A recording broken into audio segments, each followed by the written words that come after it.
Olá pessoal, começando aqui o painel Innovation Masters do Hack in Rio Talks. Hoje temos aqui o Ansel Goltz, fundador da GoNew, conselheiro de empresas, Marco Polo, investidor anjo, mentor, também um grande ator dentro do ecossistema de inovação. A ideia aqui hoje é a gente bater um papo, e vai ser um papo super descontraído aqui. Espero que possa gerar muito insights para quem está vendo essa nossa conversa, né? Porque se a gente somar aqui o tempo de experiência dessa galera aqui, enfim, dá para contar a história, um pouco da história da inovação do ecossistema brasileiro.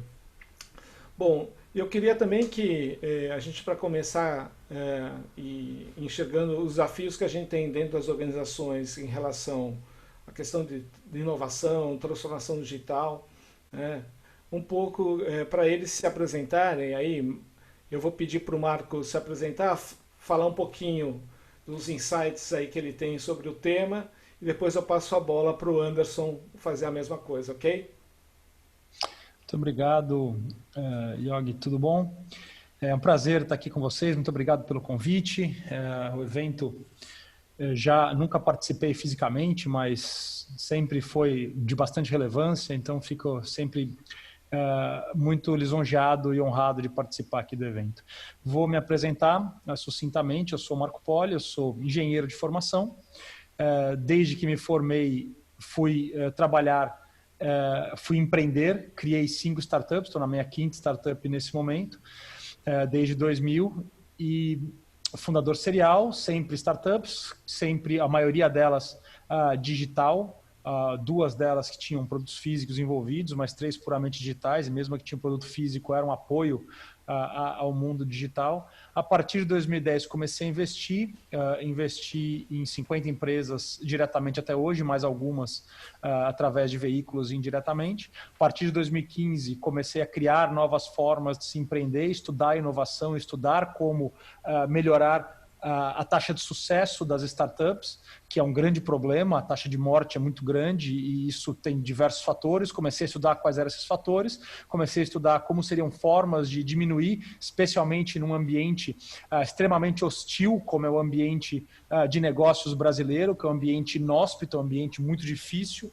Então, como eu poderia ajudar os empreendedores daqui, as startups daqui, a melhorarem a sua taxa de sucesso, e com isso eu comecei a entrar dentro de empresas estabelecidas e comecei a entender como essas empresas inovam e comecei a entender como essas empresas poderiam se relacionar com startups. Então, a partir daí, criei diversas pesquisas originais sobre formas de interação, sobre como as startups podem, métodos de criação de startups que reduzam a taxa de falha, focado especificamente no aumento da taxa de sucesso, e como empresas podem melhorar as suas veias inovadoras, inovarem mais, especialmente se relacionando com startups. Então, a relação entre empresas estabelecidas e startups é uma das coisas que hoje eu mais estudo e mais faço. Sou professor do INSPER, de um curso de extensão, especialmente do curso de Direitos para Startups. Sou professor aqui do curso de Conselheiro de Inovação. Criamos junto esse curso de Conselheiro de Inovação, que é um trabalho de várias mãos. Fui eleito ano passado o melhor investidor anjo do Brasil pelo Startup Awards da AB Startups, Associação Brasileira de Startups, e fico aqui sempre tentando melhorar e criar formas de melhorar o ambiente inovador e o ambiente empreendedor do Brasil. Faço muitas pressões de políticas públicas, municio muitos interessados no governo a melhorar esse ambiente de negócios, e faço isso já há bastante tempo. E gasto muito, dou muito do meu tempo também ajudando empreendedores a empreender. Falo por volta de 50 a 100 empreendedores todo mês, pouco menos aí na época da quarentena, porque a gente ainda não conseguiu encontrar um formato bom de continuar com esse mesmo ritmo, mas falo sempre entre 50 e 100 empreendedores todo mês, com mentorias rápidas, para ajudar esses empreendedores a terem sucesso nos seus negócios. Então, eu faço muito give back para o ecossistema e trabalho fortemente com esse tema de inovação e empreendedorismo. Muito legal. E o pessoal acha que a gente vive só no glamour, né, Marco? é muito trabalho e muita relação. Mas aí, Anderson, conta aí um pouco Tá da sua legal. história também. Eu, para começo de conversa, tento aprender aí com referências como você, Ricardo, como Marco Polo, né? Acho que a gente tem um ecossistema recente, né? E se remontarmos até a própria origem, por exemplo, do smartphone, né? Que é um device de pouco mais de 10 anos, e olharmos quem efetivamente teve a experiência de meter a mão na massa, de construir negócios em cima dessa plataforma, são muito poucas pessoas. E aí conecta um pouco com o nosso assunto, que quem de fato está hoje sentado na alta gestão, né, brasileira, nos conselhos de administração, e consegue ter tido a experiência real de ter passado, né, pela construção de negócios joviais, por essa experiência toda, esses modelos todos. É possível que a gente tenha um contingente muito grande de pessoas que tenham efetivamente passado por isso, porque é tudo muito recente, né? Como eu falei, o smartphone tem pouco mais de 10 anos, que é o device aí que habilita muitos desses negócios joviais. Então, me apresentando, meu nome é Anderson Godz, eu sou um empreendedor, sou um investidor de startups também, apreendo um pouco nesses dois chapéuzinhos, e também sou board member tanto de startups como de organizações tradicionais, em processo de transformação. Basicamente, fui estudar profundamente, né, como alguém que teve uma saída de uma startup em 2015 para 2016. Eu fiquei empreendendo de 2010 a 2015, 2016, a minha primeira empresa. Foi uma jornada muito interessante. Eu consegui fazer um from zero to alguma coisa, né? Faturou aí 2 dígitos e tal. E aí, de 15 para 16, eu saí dessa história, me capitalizei um pouquinho, nada que resolveu os problemas, tanto é que senão eu estava lá nas Bahamas, mas estamos aí, né? E aí criei um fundo, junto com um amigo, sócio, Donley.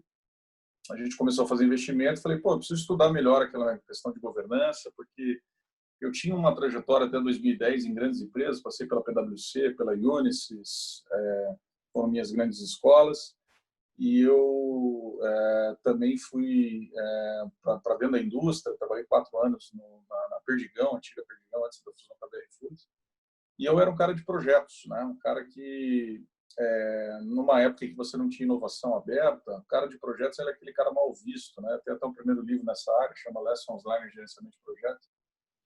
E naquela época, o cara que entregava algum tipo de incremento à capacidade de produzir valor, que no final do dia eram os projetos que de alguma maneira mexiam com o status quo das organizações, era aquele cara mal visto pelo pessoal da operação, né?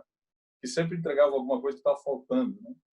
E engraçado que passa o tempo, agora inventaram um termo bastante cool, né, para essa questão de entregar as coisas nas coxas, né? Que é o MVP, né? Então, você veja, agora, eu me daria muito bem agora, porque eu sempre entregava os projetos nas coxas, né?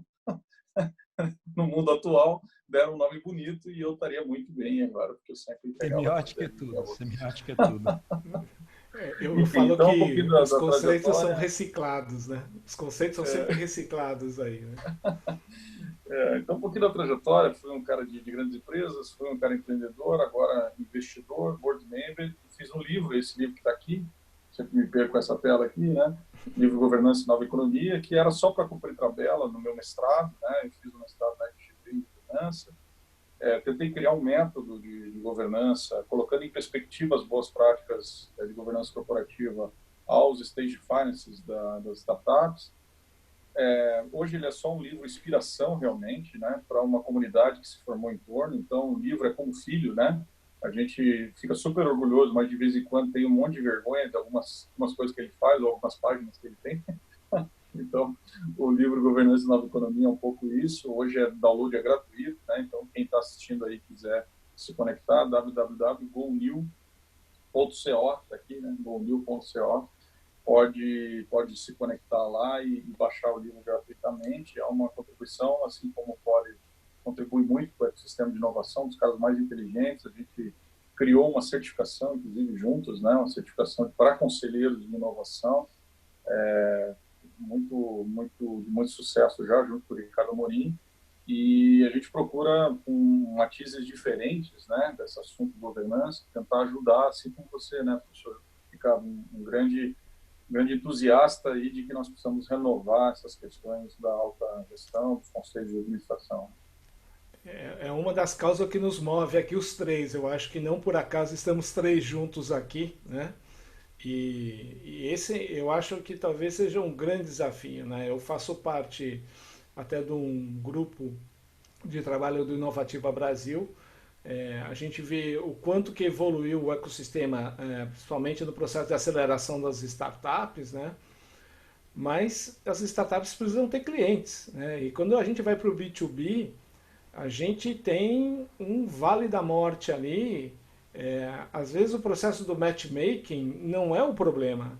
O problema é operacionalizar o que eu chamo de parceria, né? Porque às vezes a governança tradicional tenta colocar isso como uma prestação de serviço e para mim é uma fonte de inovação que aquela empresa vai fazer utilizando inovação aberta com as startups, né? E eu queria ouvir um pouco de vocês também, do sentimento de vocês dessa fase pós-matchmaking e como que vocês têm tratado isso, né, dentro das boas práticas de governança das organizações e recomendações para conselheiros sobre isso também.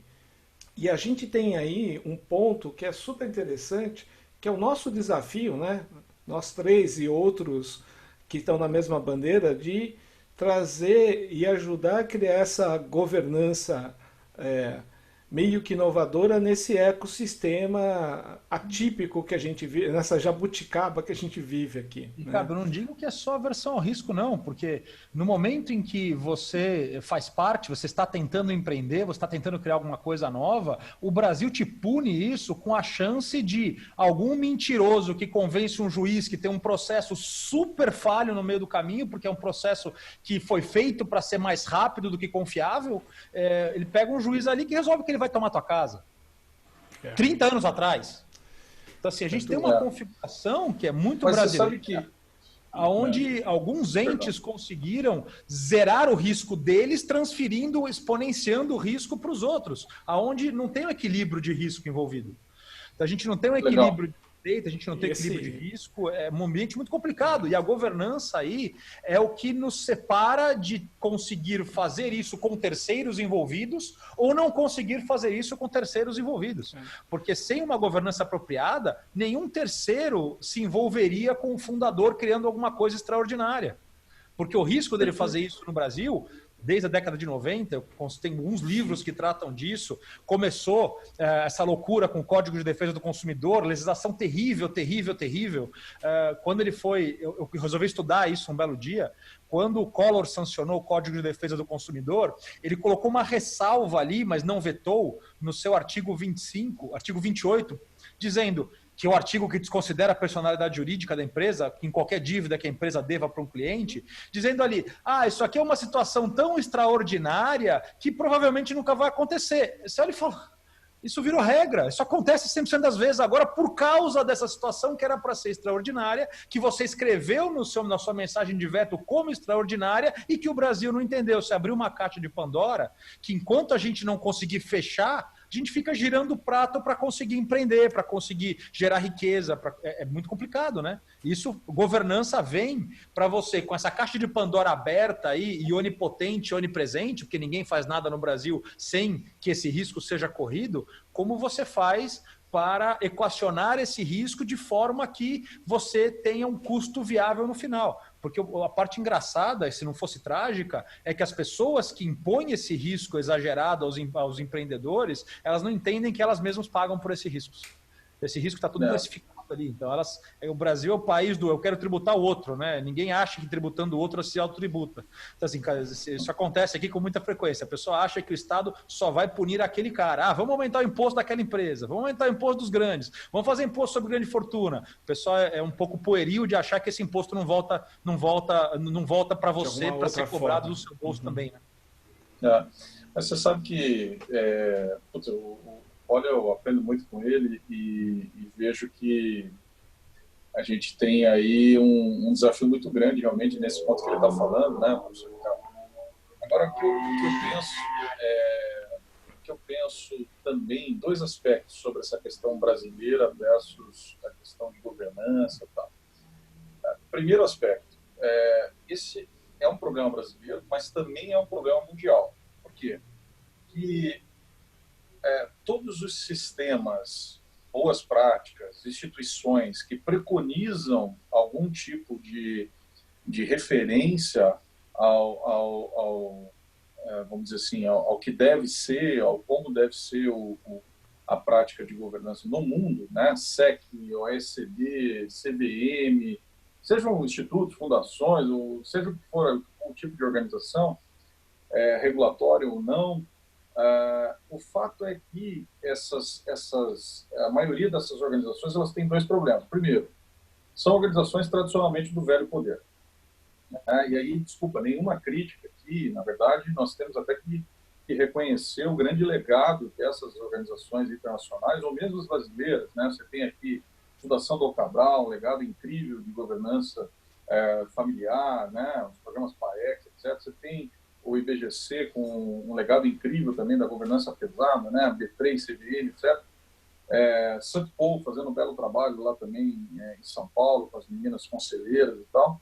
Ou seja, a gente tem, seja no Brasil, seja no mundo, também muita gente legislando. Mas o ponto é que, voltando à questão das instituições, elas têm dois problemas, na minha opinião. Primeiro, serem clássicas, organizações clássicas, assim, né, na sua organização, na sua própria governança. E isso versus empresas-estado que estão ao redor do mundo rompendo totalmente. Então, assim, os modelos de Uber, etc., que já são clássicos exemplos, versus regulação, ok, mas não é só eles. Nós estamos diante das tecnologias de melhoramento humano da China, nós estamos diante de criptomoedas que são abertas, por exemplo, para aquele pessoal mesmo do Facebook lá, né, de conduta sendo questionado pelo Senado americano, através de uma fundação na Suíça, né, com outras empresas bilionárias. Então, perceba que como é que a gente vai encarar essa questão dos grandes conflitos, das grandes contradições mundiais. E aí, meu segundo ponto, em análise a isso que o Paulo está falando, com muita propriedade, olhando para a nossa experiência Brasil, o que eu vejo, se vocês concordam, é que assim, esses dias eu estava fazendo um pitch aí para explicar a GoNew para uma instituição americana, e eles mais ou menos diziam assim, pô, mas como é que pode esse negócio sendo tão... Porque você vai falar de governança dos Estados Unidos, isso não está muito em evidência, ok? Já atingiu um certo platô, né, das questões e tal. Aí que eu acho que no Brasil, primeiro, a gente está realmente com o nosso ecossistema pujante em desenvolvimento e tal, então, do ponto de vista de inovação, isso está muito em pauta, né? A gente ainda usa termos como nova economia, né, sendo que isso já é bullshit há muito tempo no Vale, né? Ok, mas também do ponto de vista ético, o país discutiu muito esses aspectos nos últimos anos, por questões políticas, não vamos entrar aqui nessas questões, mas o fato é que até o ponto de nós temos ex-presidentes presos e tal, né, quer dizer, de novo, sem entrar no mérito, mas é emblemático, e isso, a sociedade brasileira discutiu profundamente isso. Então, o que eu acho que a gente tem tentando ver o copo meio cheio, é que há uma sociedade discutindo isso fortemente versus um crescimento das questões de tecnologia, o encurtamento do ciclo de vida empresarial, todos os aspectos de governança, regulação, ética e compliance sendo desafiados por esse conjunto inovador. E aí, queira ou não queira, a gente tem uma massa de pessoas, né, e é por isso que eu comentei que o livro é só um livro de inspiração lá atrás, né, feito há 3 anos atrás. Eu acho que hoje a gente tem uma comunidade de mais de 19 mil pessoas, né? A gente já passou pelo programa Master, por exemplo, 248 pessoas de altíssimo nível. Junto com o Poli e com o Ricardo Amorim, a gente criou uma outra certificação que já tem aí uma primeira turma absolutamente lotada em 10 dias, né? A gente já abriu a segunda. Então, eu acho que a gente tem que encarar também o copo meio cheio. Eu acho que vamos usar essas essas indiciocracias, né, essas questões aí que a gente tem no Brasil, como estamos afiando a faca, claro. E talvez a gente esteja muito preparado para discutir essas coisas ao redor do mundo. Interessante o que vocês estão falando, porque eu acho que a governança, até que o Anderson está falando dessa governança, entre aspas, tradicional, ela sobreviveu até quando o mundo estava mais cadenciado, né? Então, só que num mundo que cada vez mais acelerado, disruptivo, essa governança cria uma certa armadilha para a própria organização, porque ela não consegue sair e ser tão ágil como os meteoros digitais, que eu chamo as startups, né? Eu sempre gosto de citar aquela referência do quanto tempo esses meteoros digitais demoraram para entrar na lista das 500 maiores empresas do mundo, da Fortune 500, e 80% da primeira lista da década de 50, as empresas não estão lá. Então, esse processo está acelerado. Eu acho que está abrindo, ainda mais nesse processo de pandemia, a gente enxerga que o firewall parece que abriu um pouco mais para aquilo que nós três estamos falando, começa a ter um pouco mais de eco. Acho que vocês enxergam isso, que a gente enxerga o conselheiro hoje revendo e repensando, buscando mudar a forma de criar uma forma de... Porque a governança, na verdade, tem que garantir a empresa no futuro. Se ela cria uma arapuca para a empresa morrer no momento que é puramente mais analógico, como é que vocês enxergam isso? Se eu puder começar essa, Anderson. A gente teve algumas discussões bastante profundas até para tentar entender. Eu brinco, que eu sempre falo que a função do conselho, uma das primeiras funções do conselho é garantir a perenidade da empresa, é garantir o futuro, é garantir o longo prazo. Coisa que muitos dos outros funcionários, até de alto escalão, até C-level, CEO, provavelmente não tem. Ele está muito mais cobrado pelo resultado imediato, pelo crescimento anual no máximo, quando não pelo resultado do trimestre, do que como é que a empresa vai estar daqui a 10 anos. Então, uma das funções principais do conselho é harmonizar o resultado presente, que é como os oficiais da empresa, como a gestão da empresa é medida, e como isso vai ficar no futuro, como é que essa empresa vai ficar daqui a 10 anos. Eu brinco, eles são os guardiões do futuro da empresa, o guardião do longo prazo. Quando a empresa tem dono, o guardião do longo prazo primário é o dono, porque ele está olhando e falando, não adianta nada eu gastar agora, porque eu estou vendendo jantar para comprar almoço. Não adianta eu comprar almoço vendendo jantar. Eu estou vendendo jantar de 2 dias para comprar almoço de 1. Isso acontece em muita empresa, especialmente empresas que estão na mão de funcionários que não têm essa visão de longo prazo. Então, uma das brincadeiras que eu faço hoje nós temos uma pressão, isso é uma coisa extremamente atual, a gente tem uma pressão fortíssima, especialmente vindo das áreas de marketing, para ter empresas que têm uma causa, empresas que têm um lado. Então tem um conflito, tem 2 lados brigando, existe uma pressão fortíssima do marketing para que a empresa tome um lado, porque a empresa tomando um lado está vendendo bem. Agora, como é que vai ficar essa empresa daqui a 10 anos se ela tomou o lado errado? Vendeu pra caramba agora e daqui a 10 anos. Todo mundo vai lembrar, não, aquela empresa é a empresa que foi para outro lado. E aquele lado a gente sabe que hoje ou perdeu ou está errado, ou já não é mais moral, não é mais ético, que ética também e moral mudam bastante com o tempo. Então aquele lado que ela tomou não é mais moral, sim, não é mais ético. Então, assim, como é que fica esse conflito entre o curto prazo, o resultado do trimestre, o resultado do ano, o fechamento do balanço e o longo prazo, que essa empresa vai estar daqui a 10 anos. Então, é uma das funções principais. E eu brinco que as estruturas elas funcionavam e davam algum resultado até 10% ao ano de crescimento. Depois de 10% ao ano de crescimento, as coisas pararam de funcionar. O mercado tradicional parou de fazer sentido, parou de funcionar, as finanças pararam de fazer sentido, as projeções já não funcionam mais, os métodos de cálculo que são super consolidados, estabelecidos em finanças não se aplicam mais. Quando você tem um crescimento de 15% ao ano, 20% ou 100% ao ano, você não consegue mais usar as formas tradicionais. E você também não consegue usar as estruturas de governança tradicionais. Como é que você faz para usar uma estrutura de governança tradicional quando você está crescendo 100% ao ano? Ah, não, porque para cada contrato novo você tem que chamar o conselho. E o prazo para chamar o conselho? Ah, o prazo para chamar o conselho é de 30 dias. O prazo para chamar o conselho é de 15 dias. Em 30 dias, essa empresa cresceu o que muita empresa não cresce num ano.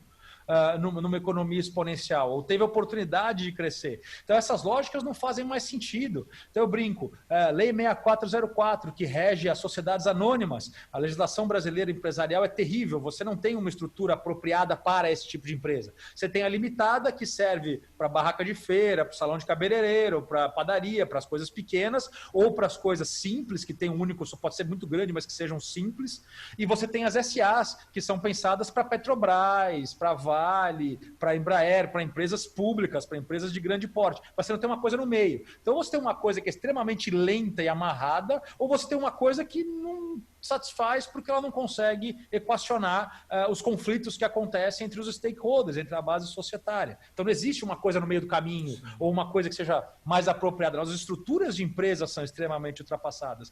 E a 6404, por exemplo, eu não sei como é que eles estão, os advogados estão se virando aí, não perguntei nenhum para deles, mas não sei se vocês sabem, ela exige reuniões presenciais ao redor de uma mesa, onde as pessoas debatem as coisas, e tem uma ata que tem que constar a hora que ela começou, a hora que ela terminou.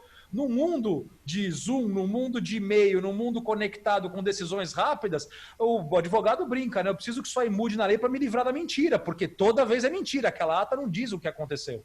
A própria ata que o cara escreveu foi um costurado de 4 e-mails que ele recebeu das pessoas, ele fez uma ata, a ata vale. Mas se você for olhar a lei prevê que as pessoas tinham que estar sentadas no mesmo ambiente.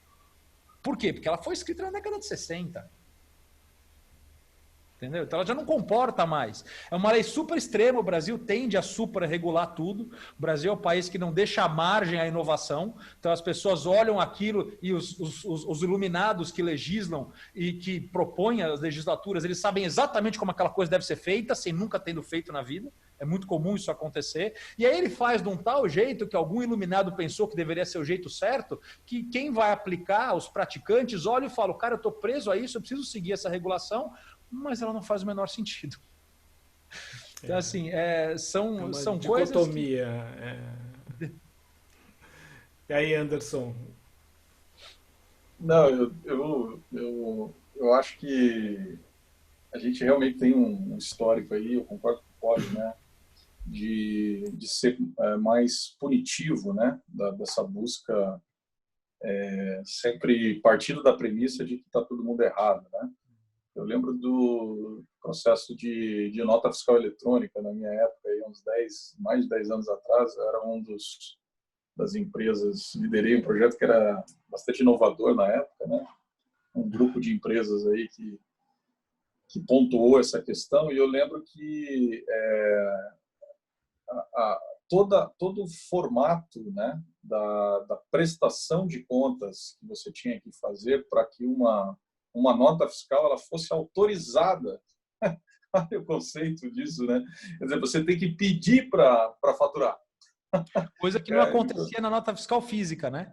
Na nota fiscal física, você só precisava registrar o talão e você vendia à vontade. Só te interrompendo um segundo, eu uso isso como um ótimo exemplo. Se o Estado não autorizar, você não vende. O Estado tem o poder de bloquear todos os negócios hoje através das notas fiscais eletrônicas. Então é partir da premissa que todo mundo é ladrão, né? Aí a gente vai e verifica item a item, nota a nota, faturamento a faturamento, monta um monstro de uma arquitetura de sistema. É impressionante. Se cair um servidor, tua empresa está proibida de vender. Ou se ela vende, ela está vendendo irregular. Enfim, tem as contingências lá, mas o sistema está errado, e isso permeia para todas as nossas questões. Então, veja que desafio a gente tem, né, professor Ricardo? Né? Eu acho que a gente tem um desafio enorme, né? Acho que, como sociedade, uma sociedade cada vez mais hiperconectada, e estabelecer proxies de governança que consigam transformar esses desafios, esses obstáculos, né? E virar esse jogo é enorme. Então, por isso que a gente tenta reconhecer e envolver todas as iniciativas e se colocar ao lado de todas as iniciativas brasileiras, para que a gente consiga, assim, ter um país, como a gente prega lá, com negócios não só velozes, mas também corretos. Pois é, estamos chegando aqui já quase no final. Eu ficaria o dia inteiro conversando com vocês aqui, porque a gente defende a mesma causa, né? Enfim, a gente sofre até bullying às vezes por defender essa causa aqui, mas enfim, eu acho que o, o ponto foi um pouco o que eu falei, que o Poli falou, é o papel fundamental de um conselho de organização, que é garantir o futuro da organização. Se hoje a governança ela cria essa arapuca que você não consegue e tem uns insights super legais que a gente falou aqui, né? Talvez o melhor balanço, o melhor DRE pode estar decretando a morte da empresa no futuro, né? Então é algo que a gente precisa cada vez mais levar essa cultura para dentro dos conselhos de administração. Mas eu queria, enfim, para fechar, cada um falar um pouco aí, fazer um seu fechamento, falando para o conselheiro que está nos vendo aqui, a sua recomendação curta do que ele deve fazer daqui para frente para ele sobreviver como conselheiro dentro de uma organização.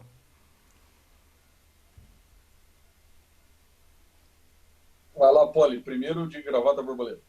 Faça as honras, mano. Imagina. Eu já falei demais aqui. Não, eu deixo uma mensagem que a gente prega em GoNew, que é Speed and Sun Control, né? Esse é o propósito que nos une, um convite a todos vocês. A gente tem uma plataforma que nasceu de uma maneira genuína, na medida em que eu mais aprofundava esse assunto, mais eu vi o tamanho da minha ignorância e como a minha sabedoria acabava rápido. Então, por isso a gente tenta encarar isso no espírito colaborativo, no espírito de comunidade. É só acessar lá gonew.co e você vai ter acesso a uma série de materiais e, mais do que isso, você também pode moldar a nossa comunidade e ser protagonista não só da nossa comunidade, mas da governança ali estabelecida. E o convite é para isso. A gente está no sangue mesmo tentando criar formas novas, né, inovadoras para viver isso e para poder contar essa nova história aí. Então, Speed and Sun Control é minha sugestão. Quem me conectar nas redes sociais aí, Anderson Godz, Godz, pode falar que viu aqui o Hack and Deal, e eu mando não só uma cópia do livro aí, mas também mando uma camiseta aí de GoNew aí para quem quiser topar. Tá com a gente. Vou cobrar a minha, hein? É meu compromisso. Eita. E o Poli falou que vai mandar gravata borboleta também. Ficou difícil bater esse. O cara inflacionou total esse fechamento. Pois agora. Não quero falar, mas inflacionou total o fechamento aqui do painel. Gente, então, falando sobre esse tópico, o Brasil é um lugar difícil de empreender, mas o brasileiro é um povo extremamente empreendedor, extremamente inovador. Ano passado aconteceu uma coisa absolutamente extraordinária. Nós fomos o terceiro país que mais teve unicórnios, que são startups que chegaram a $1 bilhão de valuation. Está mais difícil agora, com o dólar um pouco mais alto. Ficamos atrás de Estados Unidos, que dificilmente no horizonte visível vai ser batido nesse quesito. China, que a gente só imagina o que está acontecendo de verdade, os números não são tão abertos quanto nos outros países. E nós, Brasil, empatados com a Alemanha, com 5 unicórnios formados, aí 5 unicórnios declarados em 2019, que foi absolutamente extraordinário. Significa que nós somos o terceiro país do mundo que mais teve unicórnios.